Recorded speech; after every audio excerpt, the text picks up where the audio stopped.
नमस्कार। 2 बजे की 5 बड़ी खबर के खास कार्यक्रम में आपका स्वागत है। मैं हूं आपके साथ में वैष्णवी। पहली खबर दिल्ली से है, जहां नीट विवाद पर सुप्रीम कोर्ट का फैसला आया है। दूसरी बड़ी खबर राहुल से जुड़ी है। लोकसभा में विपक्ष के नेता और कांग्रेस सांसद राहुल गांधी ने बड़ा आरोप लगाया है। तीसरी बड़ी खबर यूपी से है, जहां सपा सांसद के घर बुलडोजर के साथ ईडी पहुंची है।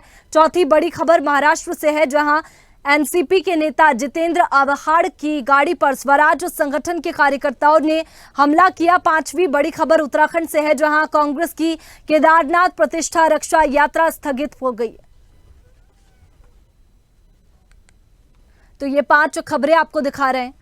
पहली बड़ी खबर का रुख करेंगे, जहां नीट यूजी 2024 मामले में सुप्रीम कोर्ट ने कहा कि नीट यूजी 2024 के पेपर में कोई व्यवस्थागत उल्लंघन नहीं हुआ है। लीक सिर्फ घटना और हजारीबाग तक सीमित था। सुप्रीम कोर्ट ने अपने फैसले में कहा कि केंद्र द्वारा गठित समिति परीक्षा प्रणाली की साइबर सुरक्षा में संभावित कमजोरियों की पहचान करने, जांच बढ़ाने की प्रक्रिया, परीक्षा केंद्रों की सीसीटीवी निगरानी के लिए तकनीकी प्रगति के लिए एसओपी तैयार करने पर भी विचार करेगी। सुप्रीम कोर्ट ने कहा कि उसने अपने फैसले से एनटीए की संरचनात्मक प्रक्रियाओं में सभी कमियों को उजागर किया है। सुप्रीम कोर्ट ने कहा कि हम छात्रों की बेहतरी के लिए ऐसा नहीं होने दे सकते, इसलिए जो मुद्दे उठे हैं उन्हें केंद्र को इसी साल ठीक करना चाहिए ताकि ऐसा दोबारा न हो।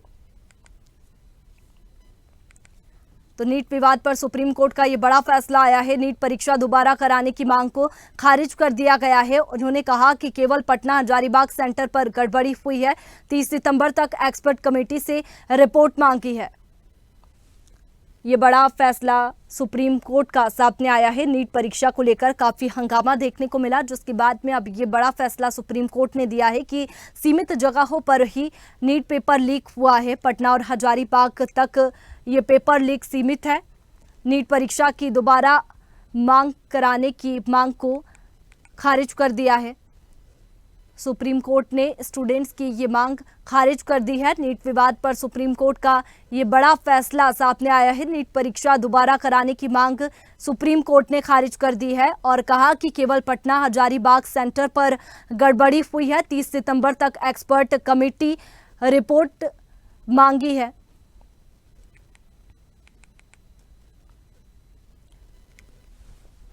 सुप्रीम कोर्ट का नीट पेपर को लेकर के ये बड़ा फैसला सामने आया है।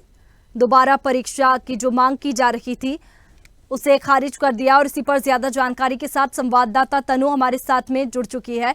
तनु, लगातार सियासत भी देखने को मिली और काफी हंगामे स्टूडेंट्स का भी इस मामले में देखने को मिला, लेकिन अब ये बड़ा फैसला सुप्रीम कोर्ट का सामने आया है। स्टूडेंट्स की क्या प्रतिक्रियाएं सामने आ रही है?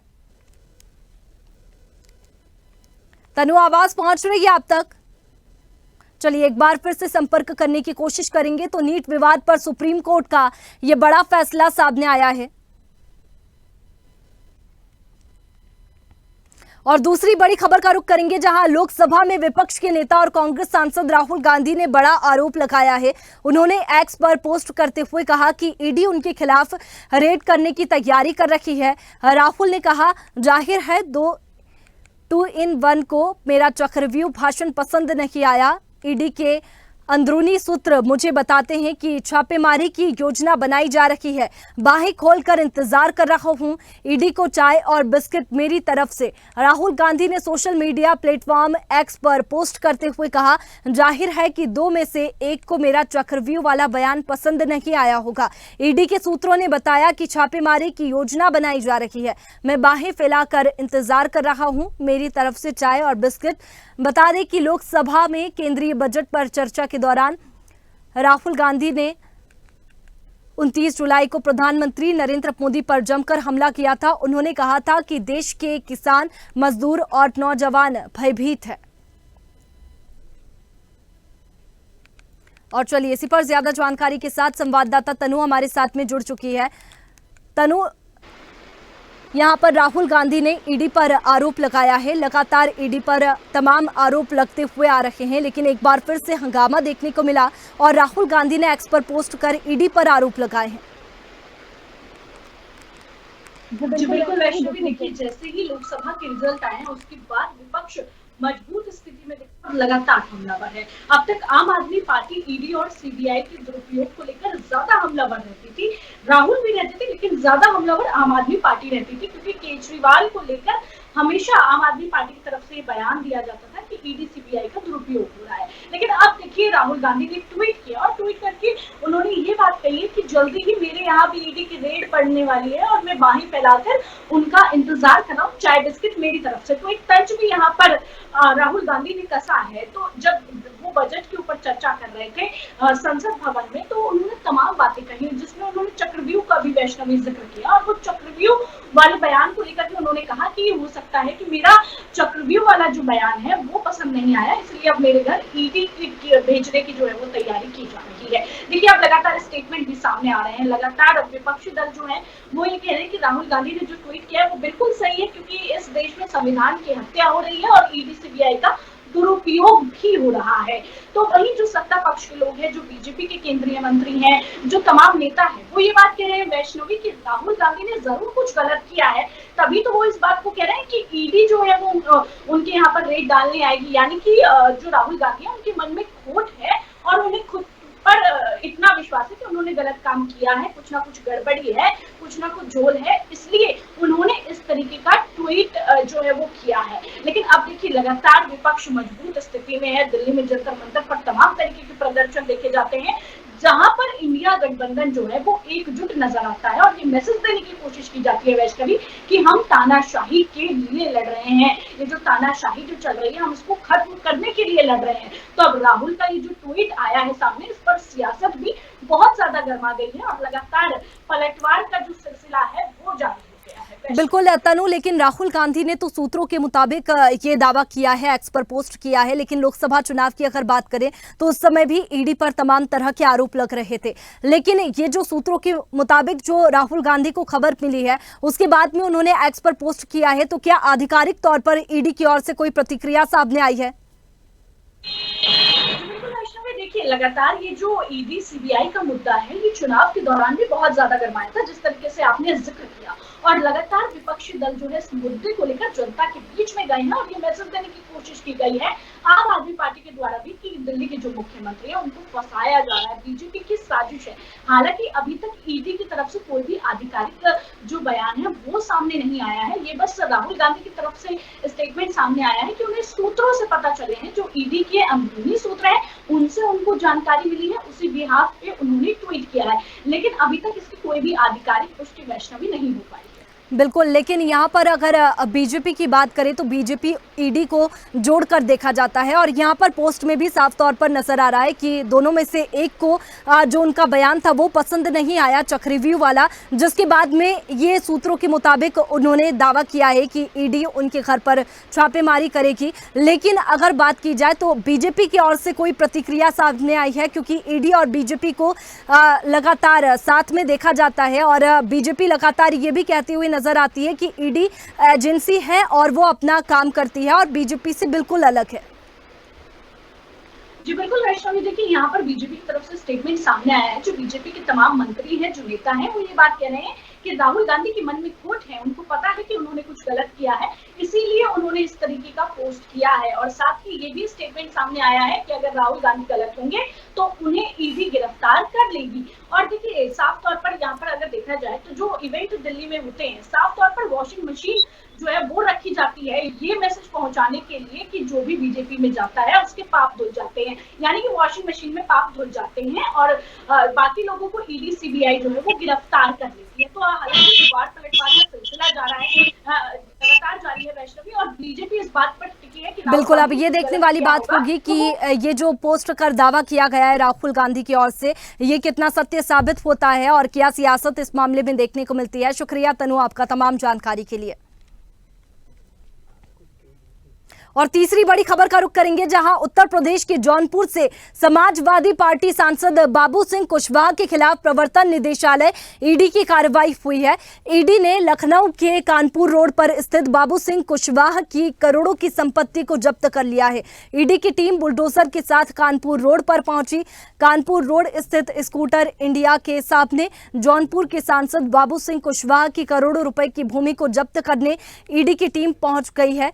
निर्माण कार्य तोड़ने के लिए बुलडोजर साथ लेकर पहुंची। जौनपुर से समाजवादी पार्टी सांसद के खिलाफ मनी लॉन्ड्रिंग केस दर्ज है। इसी मामले में ईडी की टीम ने शुक्रवार को कार्रवाई की है। एनआरएचएम केस में बाबू सिंह कुशवाहा जेल भी जा चुके हैं। ऐसे में ईडी के ताजा एक्शन ने यूपी की राजनीति में हलचल तेज कर दी है। और चलिए इसी पर ज्यादा जानकारी के साथ संवाददाता समीर हमारे साथ में लाइव जुड़ चुके हैं। समीर, ईडी की कार्रवाई देखने को मिली है जिसकी वजह से यूपी की राजनीति भी तेज हो गई है, क्या कुछ जानकारी?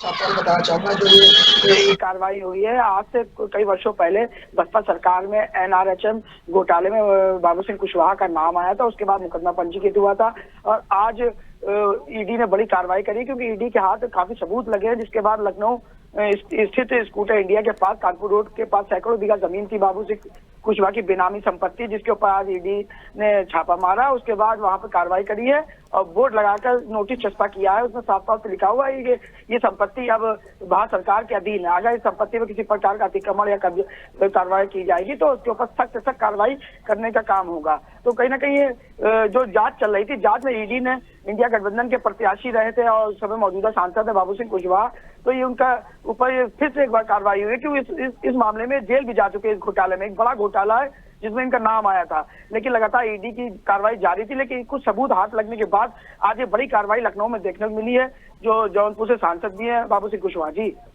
बिल्कुल समीर, हाल फिलहाल की तस्वीरों की अगर बात करें तो क्या सामने आ रही है, क्योंकि ईडी की टीम बुलडोजर लेकर के भी पहुंची है। ऐसे में जांच में क्या कुछ सामने आया है और क्या कार्रवाई फिलहाल की जा रही है? जी बिल्कुल बताना चाहूंगा, ईडी को कुछ तात्य मिले हैं, कुछ सबूत मिले हैं बाबू सिंह कुशवाहा के बाद, जिससे ये साफ तौर पे हुआ कि ये जो संपत्ति है अचल संपत्ति है और ये संपत्ति जो एनआरएचएम घोटाला हुआ था उसके पैसों से खरीदी गई संपत्ति है। इसलिए बाबू सिंह कुशवाहा की तरफ से अभी तक कोई प्रतिक्रिया सामने नहीं आई है। उस पर ईडी ने बोर्ड नोटिस लगा के बोर्ड भी लगा दिया और एक भारत सरकार के कब्जे में ले ली गई जमीन, और विपक्ष की तरफ से किसी प्रकार के अभी तक कोई विरोध प्रतिक्रिया सामने नहीं आई। वहीं भारतीय जनता पार्टी की प्रतिक्रिया सामने आई है कि ईडी स्वतंत्र है और लगातार अपनी कार्रवाई कर रही है, जिसकी कार्रवाई आज लखनऊ में कानपुर रोड के पास देखने को मिली बाबू सिंह कुशवाहा की बेनामी संपत्ति के ऊपर। जी बिल्कुल, सपा सांसद की यहाँ पर ईडी पहुंची है। ऐसे में उत्तर प्रदेश में तो राजनीति होगी, लेकिन यहाँ पर अगर बात की जाए तो 10 सीटों पर उपचुनाव भी होने वाले हैं। ऐसे में अभी लोकसभा चुनाव की अगर बात की जाए तो सपा का काफी अच्छा प्रदर्शन देखने को मिला था। क्या इसे चुनाव से जोड़कर देखा जा सकता है, क्योंकि चुनाव से पहले ही उपचुनाव से पहले ईडी की टीम पहुंची है और ये कार्रवाई कर रही है? जी बिल्कुल, देखिए आपको बताना चाहूंगा, ये कार्रवाई आज से नहीं चल रही है, बसपा सरकार से चल रही है। 2012 से पहले की ये कार्रवाई है जो लगातार जारी थी, जिसमें ईडी अपना काम कर रही थी। काम करने के दौरान जो कुछ सबूत ईडी के हाथ लगे, जिसके बाद ये कार्रवाई की गई है। अगर बात कर ले तो उपचुनाव को लेकर तो हो सकता है उपचुनाव को लेकर किसी प्रकार का दबाव भी बनाने की कोशिश किया जा रहा है, लेकिन लगातार ये कार्रवाई जारी थी। कार्रवाई में जो भी सबूत हाथ लगे उसके बाद ये कार्रवाई आज करी गई है। तो अब विपक्ष इसको किस तरीके से भुनाने का काम करता है देखने वाली बात होगी, क्योंकि विपक्ष लगातार भारतीय जनता पार्टी के ऊपर इल्जाम लगाते हुए नजर आ रहा है कि ईडी सीबीआई जो है भाजपा सरकार के इशारों पर काम कर रही है। तो कहीं ना कहीं अब मुद्दा गरमाएगा और ये मुद्दा गरमाने के बाद जनता के बीच में विपक्ष को ले जाएगा और यही भ्रम फैलाने का काम भी कर सकता है इस बार फिर से कि ये ईडी और सीबीआई लगातार जो कार्य कर रही है उसका एक छोटा सा उदाहरण फिर से बाबू सिंह कुशवाहा को ऊपर कार्रवाई जो की गई है वो देखने में आ रहा है। जी चलिए समीर, शुक्रिया आपका तमाम जानकारी के लिए। और चौथी बड़ी खबर का रुख करेंगे, जहां एनसीपी शरद पवार गुट के नेता जितेंद्र आव्हाड की गाड़ी पर स्वराज संगठन के कार्यकर्ताओं ने गुरुवार को हमला कर दिया। जितेंद्र आव्हाड की गाड़ी पर हमले का वीडियो सामने आया है, जिसमें 3 कार्यकर्ता छत्रपति शिवाजी महाराज की जय और छत्रपति संभाजी महाराज की जय के नारे लगाते, पथराव करते और एसयूवी के साथ शीशे पर लाठियां बरसाते नजर आ रहे हैं। ये सब ईस्टर्न फ्रीवे के पास उस समय हुआ जब वह अपने गृह नगर ठाणे जा रहे थे। बाद में स्वराज संगठन के महासचिव धनंजय जाधव ने हमले की जिम्मेदारी ली और मांग की कि आव्हाड को युवराज संभाजी राजे छत्रपति शिवाजी महाराज के 13वें प्रत्यक्ष वंशज के लिए अपने हालिया बयानों के लिए माफी मांगनी चाहिए।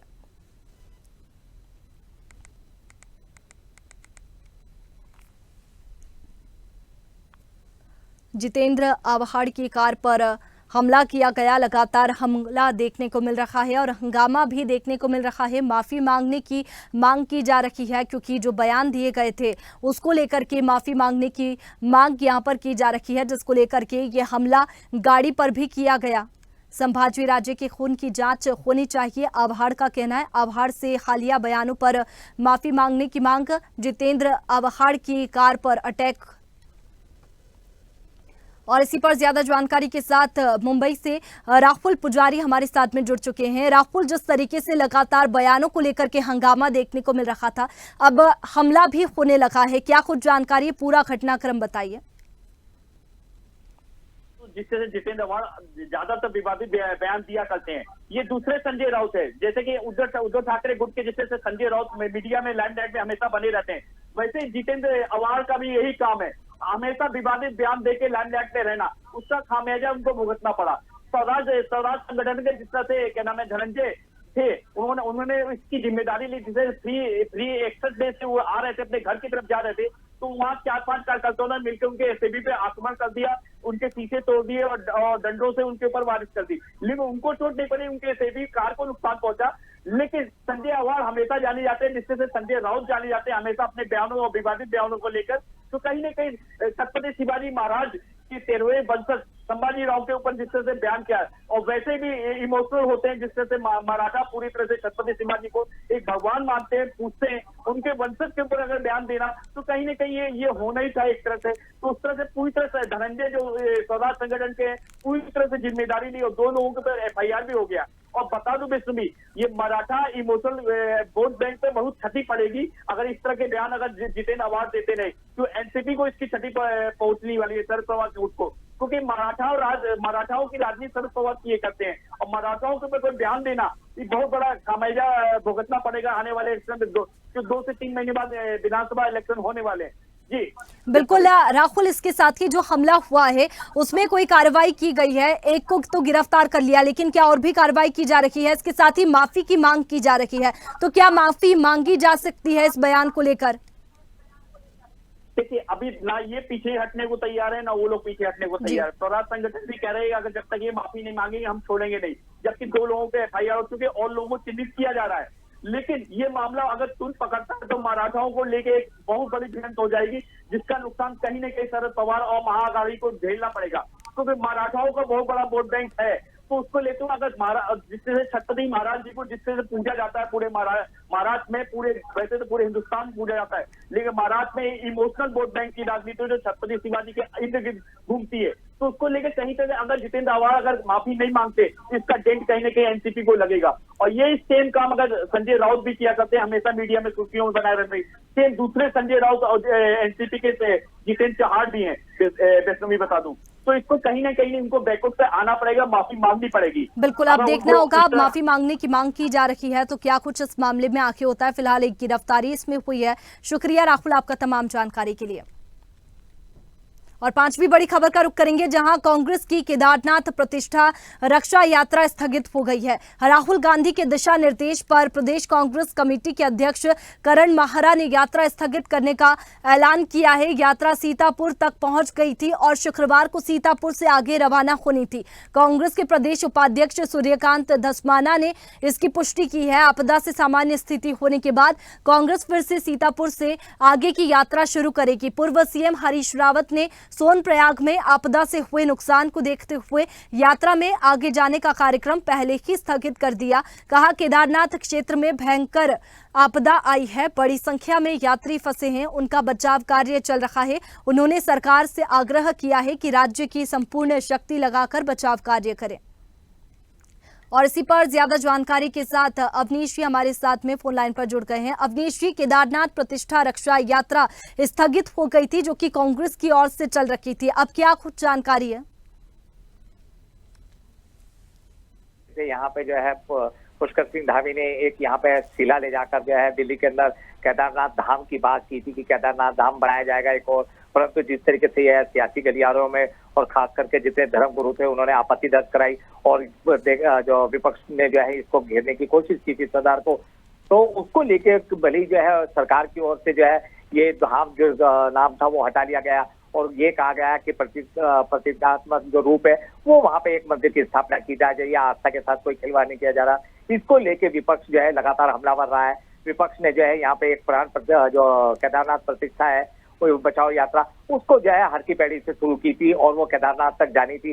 परंतु जिस तरीके से यहाँ पर देखा जाए भूस्खलन हो रहा है, आपदा आई है, केदारनाथ के मार्ग बंद है, यात्री फंसे हुए हैं, उसको देखते हुए भी सीतापुर में जो है ये जो यात्रा है अभी रुकी हुई है। और जो विपक्ष है, जो प्रदेश अध्यक्ष करण मारा, उन्होंने बाकायदा जो है उनका कहना था कि आला कमान से जो है आदेश आए हैं कि यात्रा अभी रोक दी जाए। जिस तरीके से आपदा का काम चल रहा है, बचाव कार्य चल रहा है और ये यात्रा जिस तरीके से जो है आगे बढ़नी थी उस पे जो है अभी हम लोग रोक लगा देते हैं और सरकार से आग्रह करते हैं कि जो बचाव कार्य है उसको यथाशीघ्र जल्दी से जल्दी किया जाए और जो यात्री है उनको सुरक्षित पहुंचाया जाए। जी बिल्कुल अवनीश जी, राहुल गांधी के दिशा निर्देश पर ये ऐलान किया गया है और जो यात्रा चल रही थी वो स्थगित हो गई है। शुक्रिया आपका तमाम जानकारी के लिए।